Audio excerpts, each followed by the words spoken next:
नमस्कार, मैं निशान सिसोदिया फिर आपकी सेवा में प्रस्तुत हूँ और आज हम बात करेंगे जंग आज़ादी में शामिल होने वाले बुलंदशहर के कुछ शहीदों के बारे में। लिख रहा हूँ मैं अंजाम जिसका कल आगाज़ आएगा, मेरे लहू का हर एक कतरा इनकलाब लाएगा। मैं रहूँ या ना रहूँ, पर यह वादा है तुमसे मेरा कि मेरे बाद वतन पे मरने वालों का सैलाब आएगा।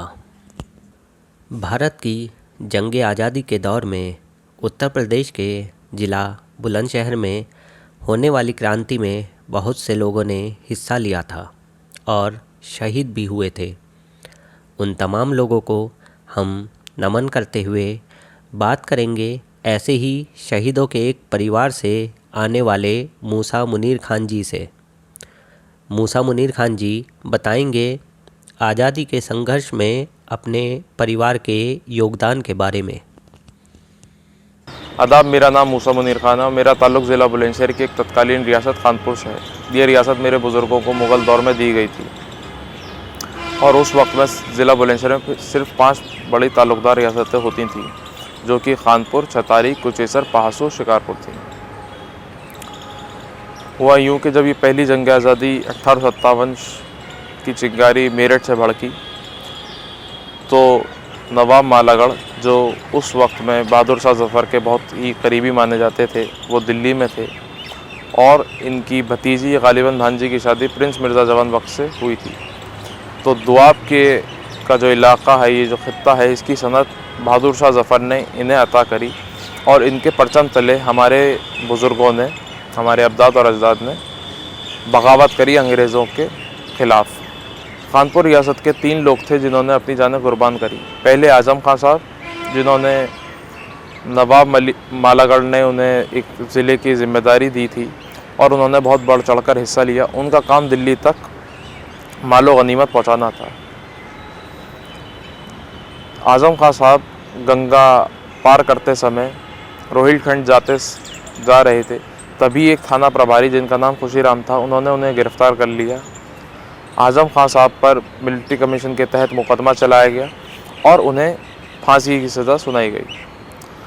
आज़म खां के इकलौते बेटे हाजी मुनीर खां साहब, उन्होंने भी अपने वालिद की तरह पहली जंग आज़ादी 1857 में बहुत बढ़ चढ़कर हिस्सा लिया।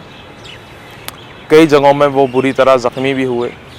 एक जंग जो इतिहास में हमारे सामने आती है, वो दूसरी जंग गलौठी की है, जिसमें नवाब मालागढ़ के वो क़यादत में लड़े और बुरी तरह ज़ख्मी हुए।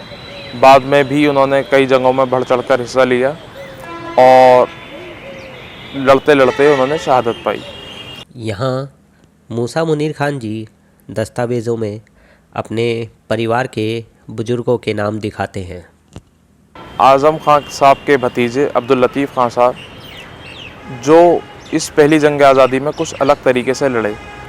अब्दुल लतीफ़ खां साहब कभी मैदान जंग में नहीं आए।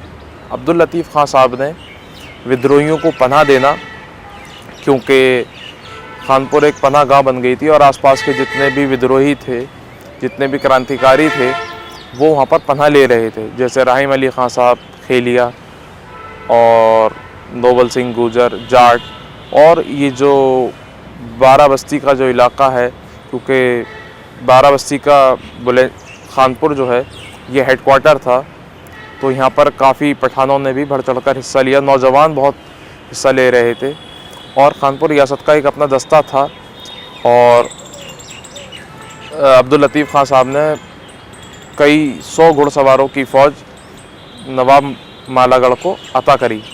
तीसरा, अब्दुल लतीफ़ खां साहब ने पैसा बकाया देने से मना कर दिया था, जिसके चलते अब्दुल लतीफ़ खां साहब पर मिलिट्री कमीशन के तहत मुकदमा चलाया गया और इन्हें अंडमान निकोबार की सज़ा, जिसे हम काला पानी कहते हैं, वो सुनाई गई।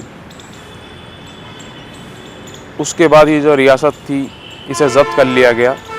ज़ब्ती के बाद इस रियासत का जो बड़ा भाग था, वो सरदार बहादुर मीर खान को दिया गया उनकी वफ़ादारी की वजह से, और बाकी जो इस रियासत का भाग था उसे नीलाम कर दिया गया, जो कि उस वक्त के बुलंदशहर ज़िले में जो वफादार ज़मींदार थे उन्होंने लिया।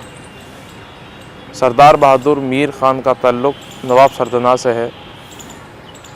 रियासत ज़ब्त होने के बाद और वहाँ से बेदखल कर देने के बाद मेरे अब्दाद और अजदाद जो पहला गांव हम लोगों ने बसाया था, हमारे अब्दाद और अजदाद ने बसी भांगर, वहाँ आकर पनाह ली। जिस जगह इन लोगों ने पनाह ली वहाँ पर 4 बुर्जी एक हवेली थी और उसमें से 2 बुर्ज अंग्रेज़ों ने गिरा दिए। वो इसलिए गिराए ताकि यहाँ के जो औरतें और जो बच्चे हैं उनके दिमाग में ये ना रहे कि ये अब भी लोग किले में रहते हैं। तो इसलिए अंग्रेज़ों ने उस हवेली के उस जगह के जो मिट्टी की बनी हुई थी उसके 2 बुर्ज गिरा दिए। 2 बुर्ज आज भी उस चीज़ की गवाह हैं कि उन लोगों ने क्या क्या देखा है। उसके बाद 1940 में मेरे दादा ने भारत छोड़ो आंदोलन में हिस्सा लिया और उन्होंने कई माह बुलंदशहर कारागार में गुजारे। उसके बाद मेरे ताया ने भी 1965 और 1971 की जंग में फ़ौज में सेवा करी और एक हमारा सिलसिलेवार है जो चला आ रहा है और उसके बाद अब मैं एक राष्ट्रीय खिलाड़ी हूँ, देश की सेवा कर रहा हूँ। इसी के चलते हम भारत सरकार का भी शुक्रिया अदा करना चाहते हैं कि उन्होंने आज़ादी के अमृत महोत्सव में उन गुमनाम मुजाहिदीन आज़ादी को, जिनको आज तक किसी ने ना देखा था, ना उनकी कहानियाँ अभी तक सामने आई थी, उन लोगों के गौरवशाली इतिहास को आज सामने लाया गया है। और उन्होंने मेरठ म्यूज़ियम में इन लोगों का जो गौरवशाली इतिहास है उसे सामने लाकर एक अच्छा काम करा है, जिससे लोग जाएं और वहाँ पर उनका गौरवशाली इतिहास देख सकें। इसी के साथ मैं अपनी बात को यहीं ख़त्म करता हूँ। जय हिंद।